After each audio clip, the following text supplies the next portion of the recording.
Bonjour et bienvenue sur la chaîne Armela High Tech. Aujourd'hui une vidéo spéciale, Winter is coming. Nos batteries LFP vont-elles tenir? Comment les utiliser? Comment les recharger? Générique.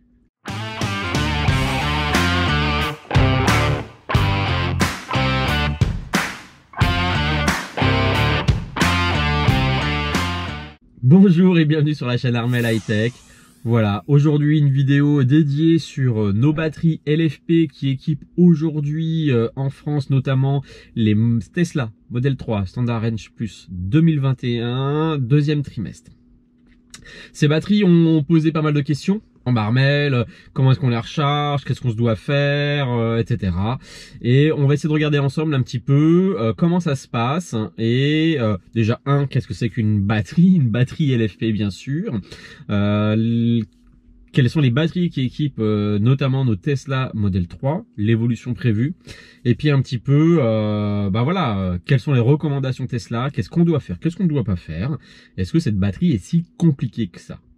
Alors une batterie, qu'est-ce que c'est? Alors une batterie, je pense que vous le sachiez tous, mais je pense que c'est intéressant de rentrer un petit peu dans la technique. Bon, une batterie, c'est trois éléments, une cathode, une anode et un élément reliant permettant l'échange d'électrons. Donc on va stocker au niveau de la cathode des électrons qui vont être libérés lorsqu'on va utiliser la batterie pour créer un courant électrique, et ces électrons vont circuler de la cathode vers l'anode. Et quand on recharge la batterie, c'est le contraire qui se passe. Tout ce qui définit une batterie, c'est un petit peu ce qu'on appelle sa chimie, c'est-à-dire quels sont les éléments chimiques utilisés entre l'électrolyte, la composition de la cathode et de l'anode. La grande majorité des batteries qui équipent les voitures électriques jusqu'à présent sont des batteries de type lithium-ion. Et donc la particularité de la batterie qui équipe ma Tesla et certaines des vôtres, c'est ce qu'on appelle une chimie lithium fer phosphate, LFP. Alors c'est vrai, vous êtes souvent à me mettre en commentaire, oh là là, mais vous êtes sans arrêt en train de parler d'autonomie, de consommation de batterie, mais on se pose pas les mêmes questions quand on est en thermique, et vous avez raison.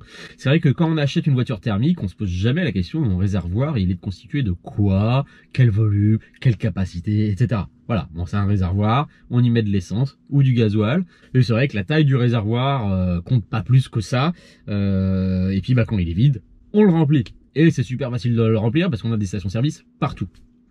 C'est vrai que, par exemple, moi j'étais client BMW avant, et là je sais pas pourquoi j'avais la possibilité d'équiper ma voiture pour 100 € de plus, on n'est pas à ça près, hein, d'un réservoir plus grand, on avait un réservoir de 50 litres, et si pour 100 € de plus, on avait un réservoir de 60 litres. Bon, mais c'est vrai qu'on se pose pas ce genre de questions en thermique. Mais, dans nos voitures électriques, la batterie, c'est l'un des deux piliers de la voiture. Une voiture électrique, c'est un moteur, une batterie. Et les deux conditionnent un petit peu tout le fonctionnement de la voiture, et notamment ses capacités, ses performances, son autonomie, bien sûr, mais aussi comment est-ce que on va fonctionner au quotidien, au niveau des recharges, des décharges, etc. Et si on regarde la facture d'une voiture électrique, la batterie, c'est presque 30 à 45% du prix de la voiture. Donc c'est un élément qui est fondamental. Alors on va essayer d'aborder un petit peu après ensemble, qu'est-ce qui conditionne la durabilité de la batterie, pardon. Déjà sa composition, mais surtout dans notre utilisation, et je sens bien que c'est un petit peu les questions que vous vous posez, c'est qu'est-ce que je dois faire, qu'est-ce que je dois pas faire pour que ma batterie reste efficace. Mais on va en revenir sur ce point-là, le coût de la voiture. Parce que le coût de la voiture explique ce choix, notamment de Tesla, de partir sur la technologie LFP. Aujourd'hui, pour les constructeurs de voitures et de voitures électriques spécifiquement, une des vraies problématiques, c'est la disponibilité et le prix des batteries. Le marché des voitures électriques explose. Quand on voit par exemple sur le dernier mois, on est là en octobre 2021, mais le dernier mois en Norvège, un peu plus de 75% des voitures neuves vendues étaient des voitures électriques. Le marché décolle. On a une multiplication par 3, par 4, par 5 de la demande derrière en batterie. Mais la demande en batterie n'explose pas que pour les voitures électriques. Aujourd'hui, avec le développement des énergies renouvelables, se pose aussi la problématique du stockage de l'électricité produite par l'énergie éolienne ou l'énergie photovoltaïque, car malheureusement, on le sait bien, c'est la problématique des énergies renouvelables, c'est en général la production se fait pas au moment où on en a le plus besoin. Et donc, aujourd'hui, ils se mettent de plus en plus des stratégies de stockage pour pouvoir l'utiliser quand réellement, nous, les consommateurs, avons besoin d'électricité. Et donc, on commence à voir poindre des fermes de batteries pour stocker l'énergie de la production d'énergie renouvelable. Et notamment, on a des fermes assez importantes, hein, en Australie notamment, où Tesla a installé une unité de stockage. Et donc, on a une vraie demande aussi de batteries pour cette utilisation. Le choix de la technologie de la batterie est vital pour le prix du véhicule proposé. Alors on va regarder ensemble déjà dans la gamme des Tesla Model 3 notamment, quelles batteries sont proposées. Depuis la création de la Model 3 Standard Range Plus, l'évolution de son pack batterie notamment, de son autonomie. Donc on voit qu'en 2019, la Tesla Model 3 Standard Range Plus était équipée d'une batterie Panasonic 2170 d'une capacité de 52,4 kWh. Elle était sur une consommation de 136 Wh au kilomètre et si on regardait sur l'affichage de l'écran à 100%, on avait affiché 386 km pour une autonomie WLTP de 409 km et le temps de supercharge était de 24 minutes. Et vous regardez sur le graphique là, en fait, le temps de charge, 10-80, reste constant de 24 minutes. Donc on voit que Tesla a un petit peu normé les choses, quel que soit le type de batterie qu'il peut mettre dans sa voiture. À partir de 2020, on a commencé à voir apparaître donc des cellules 2170C, toujours avec une capacité utile de 52,4 kWh. Et l'autonomie EPA avait changé en termes de la norme, elle était montée à 402 km, mais l'autonomie WLTP restait de 409 km. En 2020, donc là ça a été un changement et la batterie LFP est apparue, donc fabriquée par CATL en Chine, capacité utile 55,1 kWh, pour une consommation de 132 Wh au kilomètre, 418 km affichés à l'écran pour 440 km d'autonomie. Elles ont commencé à être sur le marché 3e et 4e trimestre 2020. À partir de 2021, là on est en 2170L aux États-Unis pour une capacité utile de 55,4 kWh, pour une autonomie de 423 en EPA et 448 en WLTP. Donc les Standard Range Plus aux États-Unis, sur le marché nord-américain, ce sont des batteries lithium-ion. Par contre, sur le marché européen et chinois, les Standard Range Plus sont en LFP 55 kWh pour un affichage écran 423 km, c'est ce que j'ai moi sur la voiture, et une autonomie en WLTP de 448 km. Et on nous annonce et on nous promet l'arrivée prochaine d'un nouveau pack LFP en 50 kWh de production chinoise. Alors, consommation annoncée 130 Wh au kilomètre, ça attend encore un petit peu confirmation. La norme EPA serait de 458 km d'autonomie pour une norme WLTP de 491 km d'autonomie.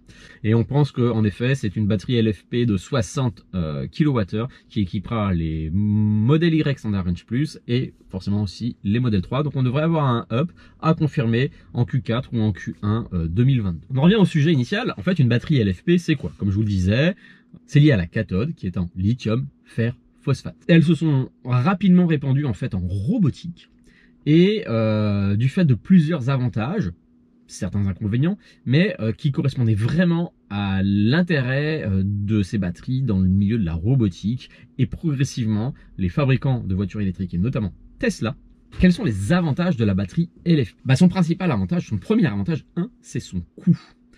Pourquoi? Parce que sa chimie est donc fait de lithium, de fer et de phosphate.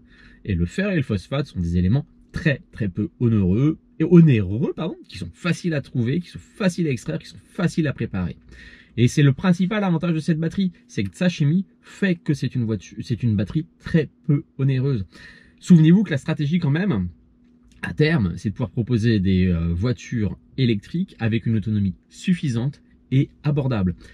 Et quand on sait que la batterie c'est 30 à 45% du prix de la voiture, c'est sûr qu'aller chercher des métaux rares ou plus difficiles ou à extraire parce qu'ils ne sont pas partout sur la croûte terrestre, etc., bah, c'est compliqué.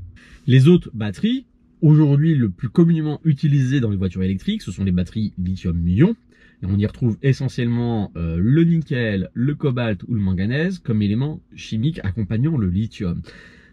Aujourd'hui, on a des problématiques sur le cobalt parce que il n'est pas présent partout sur la croûte terrestre. Aujourd'hui, c'est essentiellement sur la République du Congo qu'on peut extraire le cobalt, avec une vraie problématique sur l'extraction et l'utilisation d'enfants dans les mines. Donc on se pose des vraies questions. Et le nickel aussi, alors lui est un peu plus répandu, on va le retrouver un peu plus partout sur la croûte terrestre, mais il a quand même un coût de production qui est beaucoup plus important. Autre élément important de la batterie LFP, c'est sa faible dégradation. Sur une voiture électrique, souvent on va dire que la première année on peut perdre 5% de la capacité de la batterie, et puis ensuite ça se stabilise. Et puis en vieillissant, forcément, on peut avoir des dégradations plus importantes qui peuvent aller jusqu'à 15-20%. La batterie LFP, a priori, se dégrade moins rapidement. Et quand bien même on arrive à 20% de dégradation, cette technologie est totalement adaptée, notamment, je dirais, pour son recyclage dans d'autres technologies comme le stockage d'électricité pour les maisons, pour les énergies renouvelables, etc. Donc, je dirais même, à partir du moment où on va considérer que la batterie LFP n'est plus adaptée dans notre véhicule, on a des débouchés pour cette batterie ou un recyclage assez facile. Avantage de la batterie LFP également, c'est sa capacité à être chargée et déchargée facilement. Aujourd'hui, une batterie LFP, on peut l'utiliser quasiment en charge et en décharge de quelques pourcents jusqu'à 100% sans aucune problématique d'altération de la batterie. C'est un gros avantage par rapport à ses concurrentes lithium-ion, où là on sait que il faut pas trop la charger à 100% parce que ça peut dégrader la batterie, et si on la descend en dessous de 20%, il faut pas la laisser comme ça sans la remettre à recharger parce qu'on peut altérer la batterie. Ensuite, ce qui est très important aussi pour la batterie LFP, c'est qu'elle est beaucoup plus sûre, elle est beaucoup moins vulnérable aux problèmes de surchauffe et de risque d'incendie, voire même d'explosion, que les batteries lithium-ion. Je pense qu'on a tous entendu parler de ces articles qui parlent de Tesla qui brûle notamment. Mais surtout, si je prends l'histoire du Samsung Galaxy Note 7, voilà, c'est un téléphone qui a disparu de la circulation, qui a été retiré du marché à cause de plusieurs cas d'incendie, d'auto-incendie de la batterie liés à cette difficulté qu'on a sur le lithium-ion. Elle est beaucoup plus fragile, il y a un risque qui est beaucoup plus important, et la batterie LFP a peu ou pas de risque de surchauffe, d'explosion ou d'incendie. C'est quand même un élément de sécurité qui est très important. De plus, la longévité de la batterie LFP est assez importante. On estime, alors Elon Musk a dit que pour eux, les batteries LFP qui équipent nos voitures peuvent aller facilement jusqu'à 3000 cycles de charge complète. C'est-à-dire, avec l'autonomie de la voiture, on serait capable de faire jusqu'à 1 300 000 km avec la batterie. Dans la robotique, on considère même que l'espérance de vie des batteries LFP est au-dessus de 4000 cycles et certaines peuvent même aller jusqu'à 10 000 cycles. Quelque chose qu'on n'arrive pas à reproduire avec les batteries lithium-ion. Bien sûr, il y a quelques inconvénients aussi sur la batterie LFP. On va aller regarder ça ensemble. Un des principaux inconvénients de la batterie LFP, c'est le fer qui équipe sa cathode. Parce que le fer, c'est un métal dense, c'est un métal lourd. Et donc, une batterie LFP va être beaucoup plus lourde qu'une batterie lithium-ion. Donc des inconvénients de la batterie LFP, comme je vous le disais, c'est sa densité énergétique. Le fer va avoir une densité énergétique moindre par rapport notamment au nickel ou au cobalt. Et donc il nous faudra donc également aussi plus de poids de batterie, de taille de batterie pour pouvoir stocker la même quantité d'énergie. Et dernier point, la technologie LFP a une plus grande sensibilité aux températures extrêmes. On considère que sa plage d'utilisation en température idéale, c'est entre 0 et 70 degrés. Et que donc les températures extrêmes, déjà même au-dessus de 35, 40, 45 degrés, et très froides, en dessous de 10, 5, 0 degrés, vont altérer les capacités de la batterie en termes de temps de charge, mais aussi de densité énergétique. Et on s'en est aperçu avec les premières Tesla Standard Range Plus 2020, donc équipées des premières LFP, où on avait des temps de charge qui devenaient très important, qui était très ralenti par rapport à la norme. Et on s'est aperçu que c'était lié à une problématique de température de batterie. Ils ont réussi à corriger ça, notamment en changeant la gestion de la température de la batterie, de chauffage et de préchauffage de la batterie. Alors on en arrive donc, suite à ces éléments d'explication, sur quels sont les conseils proposés par Tesla pour utiliser la batterie. On se retrouve tout de suite, je vais vous mettre en incrustation, on va regarder le manuel d'utilisation de la batterie que Tesla nous propose. Alors comme vous voyez sur l'écran, donc on est dans la voiture et on consulte le manuel et on est sur l'onglet recharge et informations relatives à la batterie. Et vous remarquez que une des premières remarques de Tesla sur nos batteries, c'est cette remarque-là qui est super importante. Si vous laissez la batterie se décharger à 0%, les autres composants peuvent être endommagés ou nécessiter un remplacement. Par exemple, la batterie 12 volts. Dans cette situation, vous devez prendre en charge les frais de réparation et ou remorquage. Les frais liés à une batterie déchargée ne sont pas pris en charge par la garantie ou le contrat d'assistance routière. Donc, le premier conseil de Tesla, ou information de Tesla, c'est si vous déchargez votre batterie jusqu'à 0% et que par hasard des composants sont abîmés, c'est votre responsabilité. Donc je dirais la première demande de Tesla dans la gestion de nos batteries, c'est n'allez pas au 0%. Et vous allez voir que dans le manuel, il y a un paragraphe spécifique aux batteries lithium fer phosphate. On va le regarder ça ensemble. Certains véhicules de la gamme Standard Plus sont équipés d'une batterie lithium fer phosphate LFP. Pour savoir si votre véhicule est équipé d'une batterie LFP, ouvrez l'écran de recharge sur votre écran tactile, puis touchez régler la limite. On regarde ça ensemble. Hop, on va sur l'onglet recharge. Et vous voyez ici que sur régler la limite, moi, je peux régler la limite entre 50 et 100%. C'est spécifique aux batteries LFP. Si vous étiez sur une batterie de type lithium-ion, vous auriez entre 50 et 90% la notion de quotidien et entre 90 et 100% voyage. C'est l'indication dans vos voitures qui vous permet de savoir si vous êtes en batterie LFP, en batterie lithium-ion. On revient dans le manuel. Donc si l'image de votre batterie affiche 50-100%, ça signifie que votre véhicule est équipé d'une batterie LFP. Si l'image de la batterie affiche quotidien et voyage, cela signifie que votre véhicule n'est pas équipé d'une batterie LFP. Ignorez cette section. Si votre véhicule est équipé d'une batterie LFP, Tesla, très important, vous recommande de maintenir votre limite de charge à 100%, même pour un usage quotidien, et de recharger également complètement votre véhicule à 100% au moins une fois par semaine. Si votre véhicule est stationné depuis plus d'une semaine, Tesla vous recommande de conduire votre véhicule comme d'habitude et de le recharger à 100% dès que possible. En outre, Tesla vous recommande de laisser votre véhicule régulièrement en veille, en le stationnant après avoir désactivé le mode sentinelle quand c'est possible. Pensez à utiliser les paramètres exclure domicile, exclure travail ou exclure favori, pour empêcher l'activation automatique du mode sentinelle à des endroits où ce n'est pas utile. Le respect des instructions ci-dessus maximise l'autonomie disponible et améliore la capacité du véhicule à définir précisément le niveau de charge et l'autonomie estimée. 1. On ne va pas chercher le 0%. Et 2. Charger quotidiennement à 100% si vous le pouvez. Ce n'est pas une obligation. On le voit bien, il y a une petite différence de traduction entre le manuel en français et le manuel anglais. Dans le manuel en français, ils nous disent que la Standard Range Plus LFP doit être chargée le plus régulièrement possible à 100%.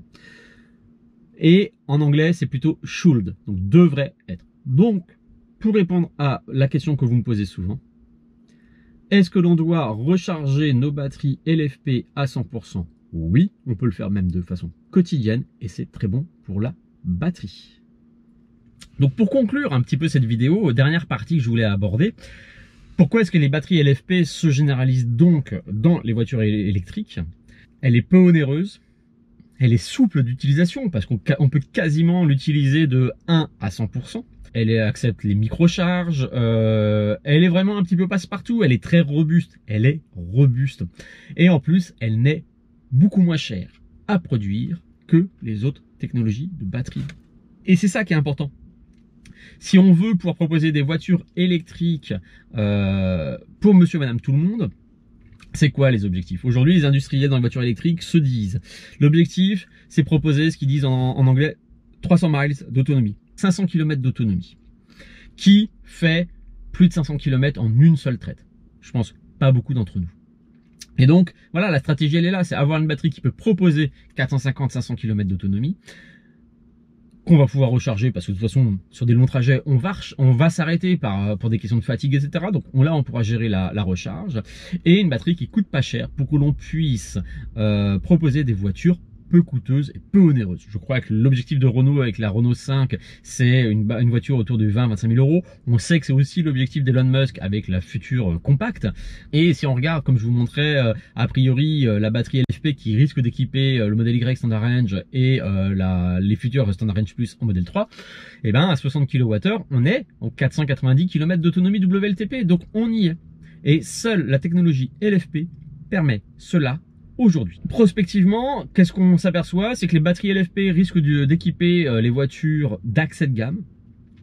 Et on va réserver plutôt aux voitures haut de gamme, premium, voire exclusives, les batteries de type lithium-ion. Déjà, parce que les matériaux coûtent cher, sont plus difficiles à extraire, etc. Mais elles vont pouvoir permettre une meilleure densité d'énergie. Et donc, c'est des véhicules qu'on va essayer de proposer à 600, 700, 800 km. On voit sur certaines Mercedes. Aujourd'hui, Tesla reste plutôt autour des 700 km avec ses modèles S. Et seul le lithium-ion va permettre de faire ça avec aussi, en termes de performance, d'accélération, etc. Des batteries qui sont plus adaptées à une utilisation un petit peu plus perf. Si on doit résumer, aujourd'hui, la batterie LFP, c'est une batterie qui est idéale. On va mesurer cet hiver si vraiment on a un gros impact sur l'autonomie. Mais de toute façon, je dirais aujourd'hui, même l'hiver, les lithium-ion, on a une pénalisation de l'autonomie, on a une meilleure gestion software de nos batteries LFP, notamment pour régler cette problématique de vitesse de charge qui avait été constatée au début. Et puis on verra sur nos hivers à nous en France. C'est clair qu'un Metz, Anthony, tu dois avoir des hivers beaucoup plus rigoureux que nous en Bretagne. Globalement, on est plutôt autour de 0,10 degrés l'hiver en Bretagne. Je pense pas que ma batterie va être grévée. Donc on regardera ça ensemble. Aujourd'hui, une batterie LFP, c'est charger à 100%. Aussi souvent que vous le pouvez. Ne laissez pas la voiture trop longtemps pas chargée, plusieurs jours d'affilée. Ne cherchez pas le 0%. Et ensuite, voilà, c'est tranquille. C'est pas plus compliqué que ça. Merci d'avoir suivi cette vidéo sur la chaîne Armel High Tech et à bientôt.